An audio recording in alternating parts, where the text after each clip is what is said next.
नमस्कार दोस्तों। GS study in audio form के लेक्चर में आपका हार्दिक स्वागत है। ये लेक्चर पीपीएससी मेंस के लिए है। इससे पीटी से भी क्वेश्चंस आप आएंगे जो बन जाएंगे, लेकिन ये मुख्यतः मेंस का है। और आज हम एक क्वेश्चन के बारे में डिस्कस करेंगे। ऐसे ही डिफरेंट वीडियो में एक क्वेश्चन का कि मेंस में कितना आपको नॉलेज होना चाहिए, क्या क्या टॉपिक, उस टॉपिक के बारे में कितना नॉलेज होना चाहिए और क्या क्या लिखना है, कैसे लिखना है, इसके बारे में हम विस्तार से आपको बताएंगे। तो ये वीडियो मेंस के लिए है। पीटी भी, चूँकि मेंस का जो भी वो होता है उसके अंदर बहुत सारे पीटी का क्वेश्चन, ऑब्जेक्टिव क्वेश्चन कवर हो जाते हैं। तो चलिए शुरू करते हैं। आज का पहला जो प्रश्न है वो है, पटना कलम चित्रकला की मुख्य विशेषताओं को स्पष्ट कीजिए। ये क्वेश्चन जो है 4-5 बार बीपीएससी में ऑलरेडी पूछा जा चुका है और ये रिपीटेड क्वेश्चन है। हमेशा 2 या 3 बीपीएससी के बाद ये पूछता ही पूछता है। इसलिए जितने पीसीएस की तैयारी करने वाला स्टूडेंट हैं, स्पेशली बीपीएससी का, वो तो इस क्वेश्चन को बढ़िया से कर ही ले, है ना। तो इसीलिए मैं इसको लाया हूँ।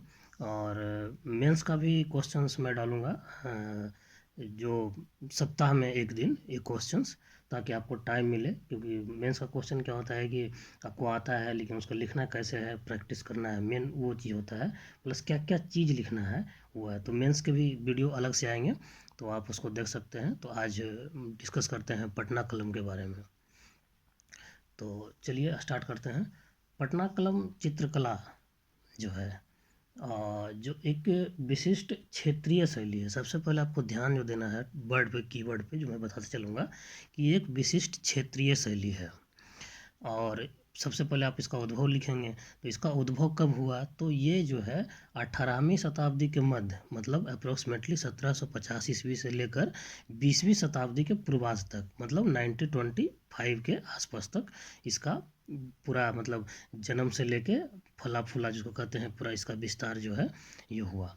अब इसके कारण क्या थे, कैसे हुआ, तो 18वीं शताब्दी जो है, जब दिल्ली में मुग़ल शासक था, तो शाही दरबार में उस वक्त कला संस्कृति का जो बहुत बड़ा केंद्र हुआ करता था मुग़ल दरबार में।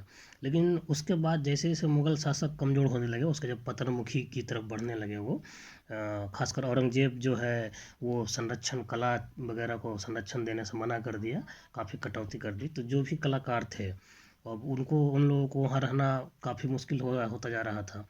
तो उसी में से जो कलाकार थे, जो राज दरबारी कलाकार थे, वो वहाँ से पलायन हो गए। पलायन होके वो जो है पहुँच गए आपको बंगाल, मुर्शिदाबाद के इलाके में मेनली वहाँ पे वो पड़े। क्यों भाई, तो पैसा वैसा भी कम हो रहा था मुगल शासक को, और औरंगजेब को ये सब ज़्यादा पसंद नहीं था। तो कलाकारों का ही जो एक दल है वो मुर्शिदाबाद जा पहुँचा।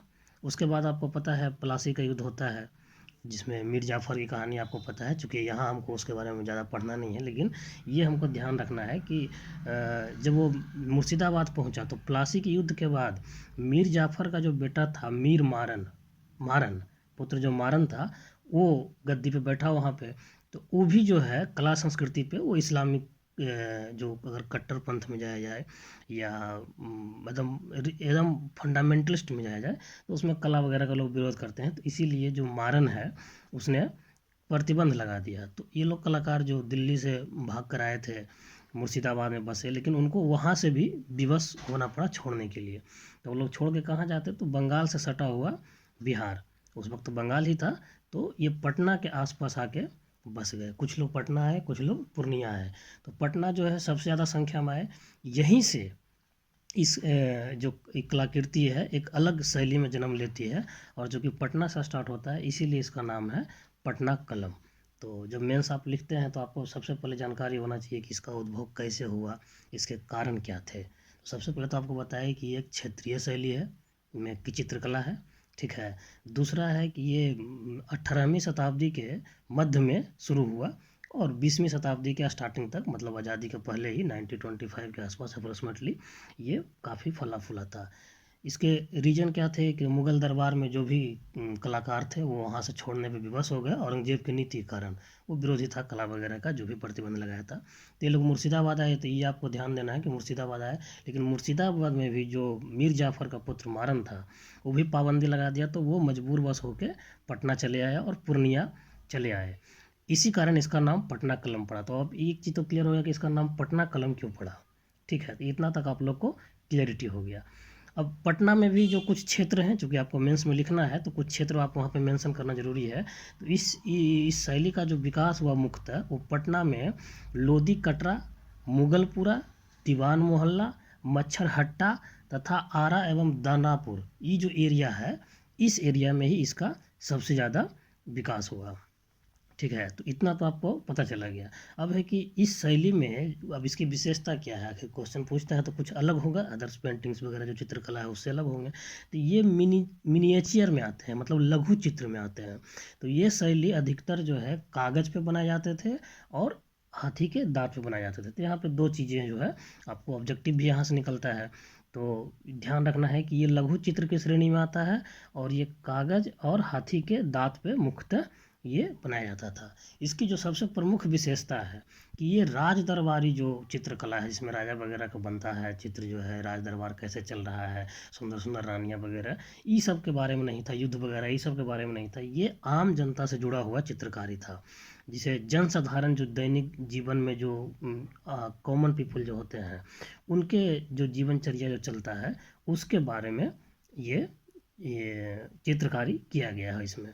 तो ये चित्रकारी में अब जैसे आम जीवन में है, तो आम जीवन में क्या आ जाएगा आपको। तो इस चित्रकारी में मुख्यतः जो है आपको बढ़ी, जैसे बढ़िया का क्या मतलब, लकड़ी काटता हुआ, तो लकड़ी काटता हुआ बढ़ी हो गया। मछली बेचती हुई औरत हो गई। कहार, जो उस वक्त के जो है जब दुल्हन जाती थी तो कंधे पे लेके जाता था। लोहार है, सुनार है, खेत जोतता हुआ किसान है, साधु सन्यासी है। इन सब चित्रों का काफ़ी वर्णन है, मतलब इन्हीं के बारे में बनाया जाता था। आपको इसमें कुछ मदरसे के भी चित्र हैं, पाठशाला हैं, दाह संस्कार जहाँ पे होता है तो वो होते हुए दिखाया गया है। कुछ त्यौहार वगैरह है जैसे होली दशहरा, इन चित्रों को भी बनाया गया। मतलब कॉमन पीपल से जो जुड़ा हुआ चित्र शैली है, ये प्योरतः चित्र शैली है। और अब जो है आपको इतना तो कंफर्म हो गया कि चित्र शैली किसके बारे में है, किस चीज़ से बनाया गया है। अब इस चित्रकला में, चूंकि आपको शुरू में बताया था कि मुगल दरबार में जो भी चित्रकार थे, तो उनसे वही लोग यहाँ आकर स्टार्ट किए। तो इसमें थोड़ा सा प्रभाव जो है ईरानियन शैली से भी मिलता है इसका प्रभाव। और ये अंग्रेज़ों का टाइम तक आ गया था, जो लास्ट में जो फेज आपको 1925 तक कहते हैं, तो अंग्रेज़ों का भी फेज आ गया था। तो ये मिक्स शैली है जो कि काफ़ी कॉमन है और ईरानी शैली से भी प्रभावित है, लेकिन एग्जैक्ट वो नहीं है, अलग है, जो अपने आप में इसको अलग बनाया जाता है। अब है कि इसको बनाने में आपको बताया कागज़ और हाथी का दांत, लेकिन अब ब्रश वगैरह क्या है। तो तस्वीर जो होता था उसको ब्रश से बनाते थे। इसमें सबसे इम्पोर्टेंट इसका महत्वपूर्ण ये चीज़ है कि इसको बनाने के लिए पहले पेंसिल से नहीं ड्राइंग करते थे और रंग भरते थे, इसको डायरेक्ट ब्रश से बना जाते थे। इतना एक्सपर्ट होते थे इसके जो कलाकार थे, इतना एक्सपर्ट थे कि डायरेक्ट ब्रश से बनाते थे। और जो रंग का प्रयोग होता था वो भी नेचुरल रंग हुआ करता था इसमें। और उसकी भी विशेषता है जो आपको मेंस में पर्टिकुलरली ध्यान रखना है कि रंग भी जो है हल्का पीला होता था, गहरे लाल, मतलब पीला अगर है तो वो हल्का पीला रहेगा, लाल है तो वो गहरा रहेगा, और नीले रंग हो गए, भूरे रंग। इसका महत्व मतलब मेनली जो है पूरी तरीके से इसमें उपयोग किया गया है। ठीक है, अब हम आते हैं कि इसके जो प्रमुख जो चित्रकार थे, कहेंगे आपको वर्णन करना पड़ेगा, रेफरेंस देना पड़ेगा कि आखिर चित्रकार बनाने में कुछ तो ऐसे रहा होगा कि जो काफ़ी फेमस लोग रहे होंगे। तो दो नाम हमेशा आप याद रखिएगा कम से कम इसको, तो एक सेवक राम और एक हुलास लाल, ये प्रमुख चित्रकारक थे, जिनके कारण ये काफ़ी मतलब काफ़ी फेमस हुए इसमें। तो ये नाम आपको मेंशन करना है कि इस शैली के प्रमुख चित्रकारों में सेवक राम और हुलास लाल है। ठीक है, इसके अलावा भी और चित्रकार हैं, जैसे जयराम दास हैं, शिव दयाल लाल हैं, इनका भी महत्वपूर्ण नाम है। लेकिन दो नाम तो आप कंफर्म याद रखिएगा, चारों नाम याद है तो बहुत अच्छा है, लेकिन दो नाम सेवक राम और हुलास लाल, मैं बार बार इसलिए 2 बार 3 बार बोला ताकि ये दोनों नाम, इसके बिना आप आंसर नहीं लिख सकते हैं। ठीक है, तो ये है। तो अब देखिए इसमें क्या है कि मुगल शैली और ब्रिटिश शैली, ये दोनों के बीच का चीज़ है। तीसरा चीज़ आपको मेंशन करना है कि जैसे बिहार में एक फेमस है मधुबनी पेंटिंग, मधुबनी चित्रकला, तो ये उससे काफ़ी अलग है। किस मामले में अलग है? तो इस मामले में अलग है, सबसे पहले तो इस मामले में अलग है कि मधुबनी पेंटिंग जो है वो महिला पे फोकस्ड है।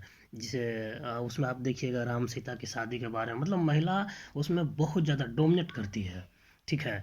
तो वो एक जो उससे अलग हो जाता है ये। और दूसरा है कि ये धार्मिक चित्रकला कला नहीं है, माने इसमें कोई स्पेशल प्योर धर्म से लेके बना हो जिसका कि रेफरेंस हो और मतलब उसी पे बेस्ड हो, ऐसा नहीं है। ये मिक्स्ड जो कॉमन पीपल में चल रहा है, जैसे इसमें कुछ मदरसे भी हैं, कुछ मंदिरें भी हैं, कुछ साधु संत भी हैं, लेकिन मेनली हाथी है, घोड़ा है, जानवर वगैरह है, लोहार है, इन लोग का है। तो जो मधुबनी कला पेंटिंग है उससे ये अलग है। अलग किस चित्र में है? तो दो चीज़ में आपको बताया हम। पहला, मधुबनी धार्मिक चित्रकला शैली है, ये धार्मिक नहीं है। और उस चित्रकला जो मधुबनी है उसमें नारी का मेन फोकस पॉइंट है, नारी पे ही बेस्ट वो है। और ये नारी पे बेस्ट नहीं है, ये जस्ट कॉमन है, ठीक है। तो इतना तक आपको पता चल गया। तो अब इसको लिखेंगे किस पॉइंट व्यू में? तो 4-5 फॉर्म में आप इसको बना के लिख सकते हैं। जैसे पहला लघु चित्रकला शैली है, ठीक है, ये इसके बारे में हम बता दिए आपको है। अब जो समान जनजीवन की प्रधानता, ये दे के आप डैश देंगे और उसके बाद लिखना शुरू करें कि जो चित्रकला है जिसमें समान लोगों का दिनचर्या के बारे में दिखाया गया है। सुंदर स्त्री जो कि मछली बेच रही हो, और श्रमिक वर्ग है जिसमें कुम्हार आती है, नौकरानी आती है, भिस्ती आती है। दस्तकारी वर्ग है जिसमें बढ़ई आता है, लोहार आता है, सुरान है, रंगरेज है ना। अब इसमें एक और है जिसको आप हाईलाइट करके लिख सकते हो कि बारीकी पूर्ण अलंकरण, जो आपको हम बता चुके थे कि इसको इतनी बारीकी से किया गया है कि पेंसिल का इस्तेमाल ये लोग नहीं करते थे, डायरेक्ट ब्रश से ही पूरा का पूरा बना दिया करते थे। मतलब ऐसा होता है ना कि पहले आप लाइन खींच लिए ऐसे ऐसे, तो इस तरीके से नहीं करते थे, इतना जो है ये लोग एक्सपर्ट थे। अब है कि रंगने की शैली, रंगने की शैली जो पेंटिंग हो रहा था उसको भी जो एक स्पेशल शैली था इन लोग का, अपना एक अलग तरीका था जिसमें ये रंगते थे। तो इसमें क्या है, चटक रंग के जगह जो है मतलब पूरा डीप कलर नहीं होता था, सौम्य कलर होता था। जैसे आपको बताए थे कि पीला है तो हल्का पीला होगा, लाल सिर्फ एक गहरा है, बाकी नीले है, भूरे रंग, तो ये हल्के रंग में पेंटिंग को बनाया करते थे, ठीक है। तो इसमें इसको आप डिटेल में इस तरह से ले सकते हैं कि कलाकारों को अपने हाथ पे इतना नियंत्रण था कि रेखांकन करने की जरूरत नहीं होती थी, ब्रश से ही बनते थे। और इनका जो ब्रश है वो जो बनता था, वो जो गिलहरी आप देखे हैं उसके जो बाल होते हैं, रोएं जो उसको कह सकते हैं आप, उससे बनाता था। काफ़ी सॉफ्ट भी होता है और काफ़ी मजबूत भी होता है, ठीक है। अब आपको कुछ चीज़ बारे में, किसी रंग जो यूज करते थे तो रंग कहाँ से लाते थे ये, ठीक है। तो रंग के लिए जो है आपको कुछ पॉइंट्स याद रखना पड़ेगा। तो ये जो सफ़ेद रंग जो है, जैसे मान लीजिए कि लाल रंग जो है, तो लाल रंग जो ये डालते थे तो ये लाख या लाह, आप जानते हैं लाख या लाह, तो उसका प्रयोग करते थे लाल रंग के लिए। सफ़ेद रंग जो है एक विशेष प्रकार की उजली मिट्टी थी, उस मिट्टी से ये सफ़ेद रंग की जगह जो है उस मिट्टी से भरा करते थे। काला रंग तो कालिक से या जलाए गए हाथी के दांत जो होता था ना उसके राख से, वो और ज़्यादा अच्छा हुआ करता था, उससे बनता था। नीला रंग नील से। आसमानी रंग जो है वो लाजबर्द या लैपिस लेजुली नाम के पत्थर से बनता था। कुछ कुछ जो है चीज़ें हम जो आपको बता रहे हैं उसको आपको याद रखना होगा, तब वो जब मेंस में लिखेंगे तब जो है टीचर आपसे प्रभावित होगा कि हाँ आपने डीप नॉलेज इसमें मतलब अच्छी तरीके से पढ़ाई की। आसमानी रंग जो है वो लाजबर्द यानी लैपिस लेजुली नामक पत्थर से बनाया था। और गेरुआ व पीला जो है एक विशेष प्रकार का स्थानीय मिट्टी होता था, उसको मिक्स करके वो तैयार किया करते थे। नीला रंग और पीला रंग जो है मिश्रित करके हरा रंग बनाते थे, मतलब नीला रंग और पीला रंग जो है जब दोनों को मिक्स करते थे तो हरा रंग में बदलता था। तो इस तरीके से ये हरा रंग जो है बनाया था। प्लस सुनहरा जब कहीं दिखाना होता था तो स्वर्ण के रंग का भी प्रयोग करते थे, और चांदी का भी ये जो ब्रश होता है उससे ये लोग इस्तेमाल करते थे। और आपको बता दिए गिलहरी के बाल का ये काफ़ी इंपॉर्टेंट पॉइंट है, जो कि काफ़ी मजबूत है, मुलायम है, इसी के लिए इसका उपयोग करते थे। और मुगल शैली से भिन्नता, जिसे आप इसको पॉइंट वाइज लिखेंगे तो मुगल शैली से भिन्नता था तो किस भाई, तो वो दरबारी जनरली हुआ करते थे, और ये दरबारी नहीं था, राजमहल से इसका कोई संबंध नहीं था।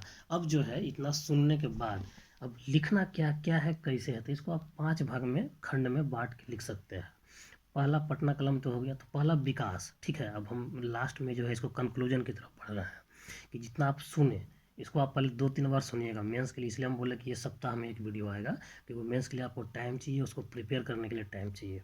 तो पहला जो है एक पॉइंट जो है जिसके अंदर आप लिखेंगे कुछ, वो है कि इसका विकास कब हुआ। तो मुगल काल के अवसान के क्रम में, मतलब 1750 से लेकर 1925 तक ये चला। ठीक है, अब उसके बाद जो दूसरा आप इम्पोर्टेंट चीज़ है जिसके अंदर बहुत से याद करेंगे, क्षेत्र कौन सा था, इनका डेवलपमेंट का क्षेत्र कौन सा था, तो पटना, आरा, दानापुर। ठीक है, बाकी जो छोटे छोटे नाम हमने बताया, लोधी कटरा हो गया, मुगलपुरा, दीवान मोहल्ला, अगर ये भी याद है तो आप इसको और डिटेल में लिखेंगे। ठीक है, अब है कि प्रमुख चित्र, इसके में जो बनाते थे वो चित्र किसका होता था, तो कुछ कुछ पॉइंट तो याद रखना है कि लकड़ी काटता बढ़ई, मछली बेचती स्त्री, खेत जोतता किसान, और आपको पता है कॉमन आदमी से जुड़ा हुआ था, तो लोहार का, बढ़ी का, है ना, हाथी का, घोड़ा का, मतलब साधन जो है, जिसे तत्कालिक जो उस वक्त जो आवागमन का साधन हुआ करते, तो बैलगाड़ी चलता था, तो उन सब का चित्र जो बनाते थे।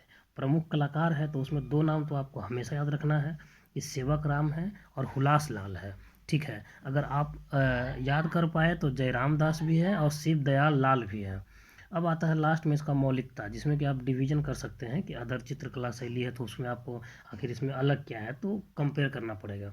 तो कंपेयर में इसको आप कर देंगे कि मुगलों की जो शाही शैली है, जो ईरान से प्रभावित है, और जो मधुबनी शैली से आपको हम बताएंगे क्या अंतर है, इन दोनों पॉइंट को लिखना है कि मधुबनी पेंटिंग से ये पेंटिंग अलग कैसे है, और मुगल की जो शाही शैली थी, जो दरबारी शाही शैली थी, उससे ये अलग कैसे है। जब आप इसको 5 पॉइंट में लिख देंगे, विकास, क्षेत्र, प्रमुख चित्र, प्रमुख कलाकार और मौलिकता, अब ये आंसर जो है पूरी तरीके से कंप्लीट हो गया। तो आई होप ये ऑडियो जो लेक्चर है आपको काफ़ी अच्छा लगेगा।